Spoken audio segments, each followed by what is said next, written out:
সবাইকে আজকের অর্থনীতি প্রথম পত্রের অবজেক্টিভ ক্লাস এ স্বাগতম। আমরা আজকে যে ক্লাসটি করব সেটি হলো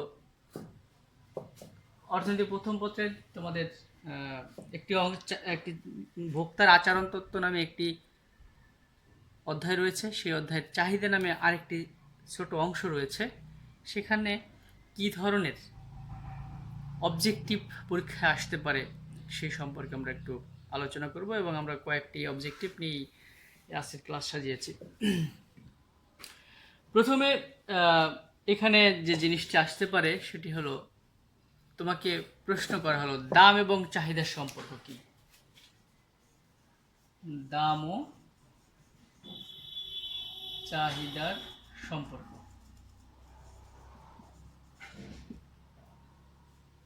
তোমাকে 4টি অপশন দেবে এখানে।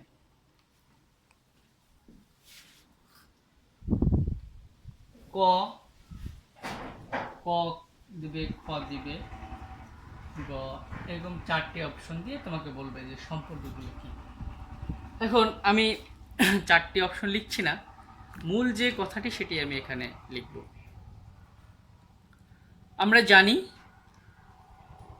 যে দাম যদি কমে চাহিদা বাড়ে, আর দাম বাড়লে চাহিদা কমে। তার মানে হলো দাম এবং চাহিদার মধ্যে যে সম্পর্ক, সে সম্পর্কটি হলো ঋণাত্মক। সম্পর্কটি কি? ঋণাত্মক বা বিপরীত।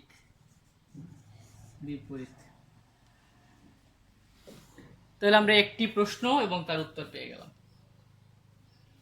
এরপরে আমরা যে প্রশ্নটি লিখব, যদি বলা হয় যে চাহিদা কি,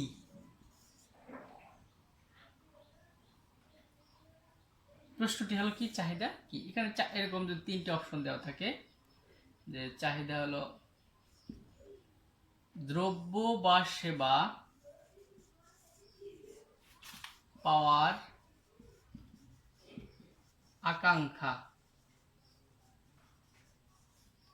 2 নম্বরে দেওয়া আছে ক্রয়ের সামর্থ্য। 3 নম্বরে দেওয়া আছে অর্থ ব্যয়ের ইচ্ছা।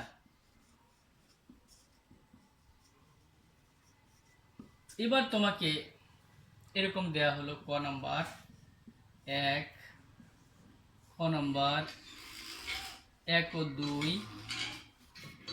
গ নাম্বার বলা হলো 2 ও 3, এবং ঘয় বলা হলো 1, 2 ও 3। অর্থাৎ এখানে যে প্রশ্নটি করা হয়েছে চাহিদা কি, এই প্রশ্নের উত্তর জানতে হলে আমরা আগে সংজ্ঞাটি জানব। তো সংজ্ঞা কি? কোনো দ্রব্য বা সেবা পাওয়ার আকাঙ্ক্ষা, ক্রয়ের সামর্থ্য এবং অর্থ ব্যয়ের ইচ্ছাকে চাহিদা বলে। এটা আমরা আগে থেকে জানি, কিন্তু সেইটাই এখানে তুমি দেখেই বাবা, মানে কোনো দ্রব্য বা সেবার পাওয়ার আকাঙ্ক্ষা মানে 1 টিক দিবা, ভুল হবে। আমরা প্রথমে এইটা দেখেই যাতে উত্তরটা না করি, আমরা দ্বিতীয় অপশন দেখব, তৃতীয় অপশন দেখব। তৃতীয় অপশনে কি? দ্বিতীয় অপশনে লেখা হচ্ছে ক্রয়ের সামর্থ্য, তৃতীয় অপশনে রয়েছে অর্থ ব্যয়ের ইচ্ছা। তার মানে তুমি ঘাবড়ে যেতে পারো যে তাহলে কি 2 এবং 3 হবে, না 1 এবং 2 হবে, বা 1 না 3 হবে। অর্থাৎ এই যে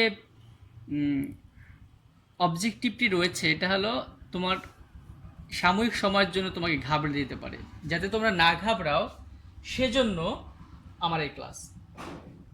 অর্থাৎ চাহিদা বলতে আমরা কিন্তু শুধু দ্রব্য বা সেবা পাওয়ার আকাঙ্ক্ষাকে বুঝি না, ক্রয়ের সামর্থ্যকেও বুঝি না, অর্থ ব্যয়ের ইচ্ছা বুঝি না। এই 3টির সমন্বয়কে বলবো আমরা চাহিদা। তার মানে উত্তর হবে কোনটি? ক হবে না, খ হবে না, গ হবে না, উত্তর হবে এই ঘ। অর্থাৎ এই 3টি মিলেই হলো আমার এই চাহিদা কি তার উত্তর। এবার আমার যে প্রশ্ন, যে চাহিদা বিধি কে দিয়েছেন, আমরা যখন চাহিদা বিধি পড়িয়েছিলাম তখন বলেছি চাহিদা বিধি দিয়েছেন অধ্যাপক মার্শাল। এখন তোমাদের এখানে যদি 4টি নাম থাকে, 1 নম্বরে যদি থাকে এল রবিন্স, 2 নম্বর থাকে যদি অধ্যাপক মার্শাল, 3 নম্বরে যদি থাকে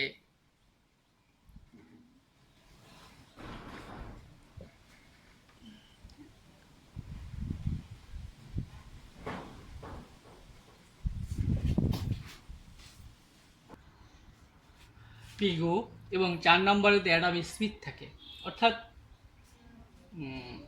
এখানে 4টি নাম আছে, তাহলে এল রবিন্স দেননি, পিগো দেননি, অ্যাডাম স্মিথও দেননি, কে দিয়েছেন? অধ্যাপক মার্শাল। তাহলে অধ্যাপক মার্শাল হবে। তাহলে আমরা আরেকটি প্রশ্নের উত্তর দেখলাম, পরবর্তী প্রশ্নে চলে যাই। চাহিদা রেখা আমরা লিখি, চাহিদা রেখা কোন দিকে নিম্নগামী? চাহিদা রেখা কেমন? লেখা আছে চাহিদা রেখা কেমন। তো সাধারণত আমরা কি জানি, বা প্রশ্নটি দেখুন, চাহিদা রেখার আকৃতি কেমন? আকৃতি কেমন? 1 নম্বরে যদি দেখে বক্রাকার, 2 নম্বরে যদি থাকে সরলাকৃতি, 3 নম্বরে যদি থাকে বৃত্তাকার।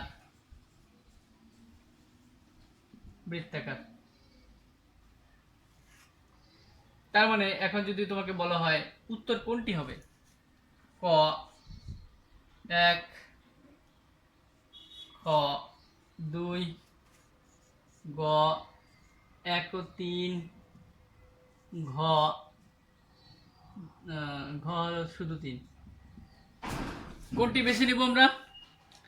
চাহিদা রেখার আকৃতি কেমন, তার মানে বক্রাকার হবে না, কারণ আমরা জানি চাহিদা রেখার মূলত এরকম, এদিকে কিউ আর এদিকে থাকে পি, এইরকম একটা রেখা, সরল আকৃতির। কেমন? সরল আকৃতির। তাহলে উত্তর হবে কোনটি? খ, বক্রাকার হবে না, বৃত্তাকার হবে না, শুধু সরল আকৃতির। হ্যাঁ, তাহলে এবার আমরা আচ্ছা, এই প্রশ্নটি অন্যভাবে আসতে পারে। কেমন হতে পারে? যে চাহিদা রেখার ডান দিকে নিম্নগামী, এটা হলো ক, খতে আসলো ডান দিকে ঊর্ধ্বগামী,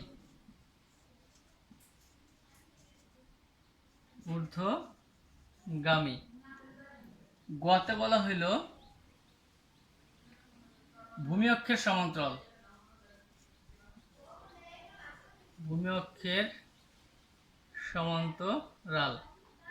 ঘতে বলা হইল লম্ব অক্ষের সমান্তরাল। মানে আকৃতি কেমন দিয়ে যদি প্রশ্নটি এরকম করা হয়, তাহলে সাধারণত আমরা একটু দেখলাম যে কেমন, ডান দিকে নিম্নগামী হচ্ছে, সে ডান দিকে ঊর্ধ্বগামীও নয়, ভূমি অক্ষের সমান্তরালও নয়, লম্ব অক্ষের সমান্তরাল নয়। সাধারণত চাহিদা রেখা দেখতে ডান দিকে নিম্নগামী হয়ে থাকে। মানে একই প্রশ্ন তোমাকে বিভিন্নভাবে যাচাই করতে পারে। এবার আমরা যে প্রশ্নটি, সেটি হলো কখন চাহিদা রেখা ভূমি অক্ষের সমান্তরাল হয়। প্রশ্নটি হলো চাহিদা রেখা কখন ভূমি অক্ষের সমান্তরাল হবে। অর্থাৎ এই প্রশ্নটি জানতে হলে যেটি জানতে হবে তা হলো স্থিতিস্থাপকতা। আমরা জানি দামের সাথে চাহিদার একটি সম্পর্ক রয়েছে, সেই সম্পর্কটি স্থিতিস্থাপক হতে পারে, অস্থিতিস্থাপক হতে পারে। আবার ইউনিট ইলাস্টিসিটি বা একক স্থিতিস্থাপকও হতে পারে, জিরো ইলাস্টিকও হতে পারে। এই অস্থিতিস্থাপক, স্থিতিস্থাপক, অসীম ইনফিনিট স্থিতিস্থাপক, জিরো ইলাস্টিসিটি বা শূন্য স্থিতিস্থাপক কখন হয়? দাম বৃদ্ধির সাথে চাহিদার সাড়া দেওয়ার মাত্রা। দাম সামান্য কমলে যদি চাহিদা ব্যাপক বেড়ে যায় সেটা হলো অসীম স্থিতিস্থাপক। আবার দাম ব্যাপক বেড়েছে, চাহিদার কোনো পরিবর্তন হয় না, তখন শূন্য স্থিতিস্থাপক। আবার দাম যতটুকু বেড়েছে চাহিদা তার চেয়ে একটু কম বেড়েছে, এটাকে অস্থিতিস্থাপক বলা হবে। আবার কি বল, দাম বেড়েছে কিন্তু চাহিদা কম পরিমাণ কমেছে, সেটা হলো অস্থিতিস্থাপক। আবার দাম কমেছে কিন্তু চাহিদা যতটুকু দাম কমেছে চাহিদা তার চেয়ে একটু বেশি বাড়ছে, তখন সেটা হবে স্থিতিস্থাপক। ওটা নিয়ে আমি আবার বলবো একটু পরে। তো কখন চাহিদা রেখা ভূমি অক্ষের সমান্তরাল হয়, প্রশ্নটি হলো এরকম। অর্থাৎ চাহিদা রেখাটি কখন এইরকম ভূমি অক্ষের সমান্তরাল হবে। ডাকটি বোধহয় দেখতে সমস্যা হচ্ছে। কখন এই যে ভূমি অক্ষের সমান্তরাল হচ্ছে, এদিকে কিউ এদিকে পি, এটা হলো ডিমান্ড। অর্থাৎ দামের কিন্তু কোনো পরিবর্তন হয় নাই, চাহিদার ব্যাপক পরিবর্তন হয়েছে। কখন? উত্তরটি হবে যে দামের সাথে চাহিদার স্থিতিস্থাপকতার সম্পর্ক যদি অসীম হয় বা অসীম স্থিতিস্থাপক হলে চাহিদা রেখা ভূমি অক্ষের সমান্তরাল হবে।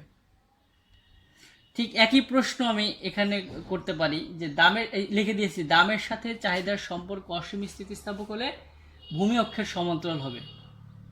আবার প্রশ্ন যদি এরকম আসে যে চাহিদার সম্পর্ক অসীম স্থিতিস্থাপক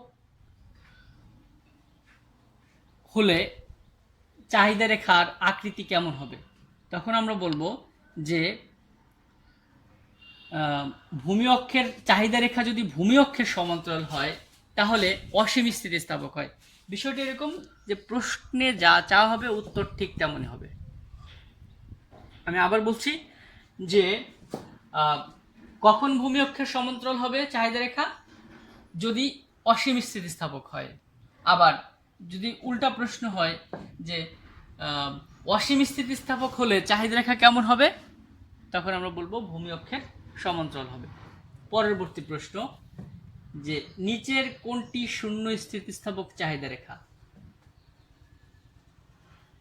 শূন্য স্থিতিস্থাপক চাহিদা রেখা কোনটি, এই জন্য আমার যে কাজটি করতে হবে সেটি হলো কতগুলো চাহিদা রেখা অঙ্কন করতে হবে। এখানে 4টি চিত্র, 1 নম্বর 2 নম্বর 3 এবং 4টি চিত্র রয়েছে। এই 4টি চিত্রের থেকে আমরা অনেকগুলো এমসিকিউর উত্তর পাব। প্রথমত যেটি রয়েছে 1 নম্বর চিত্রে, যে রেখাটি লম্ব অক্ষের সমান্তরাল।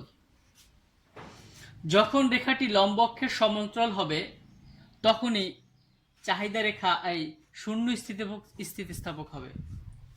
অর্থাৎ এই যে 4টি আমরা চিত্র এঁকেছি, এইটা হলো শূন্য স্থিতিস্থাপক হবে, কারণ দাম বাড়ছে, চাহিদার কোনো পরিবর্তন হচ্ছে না।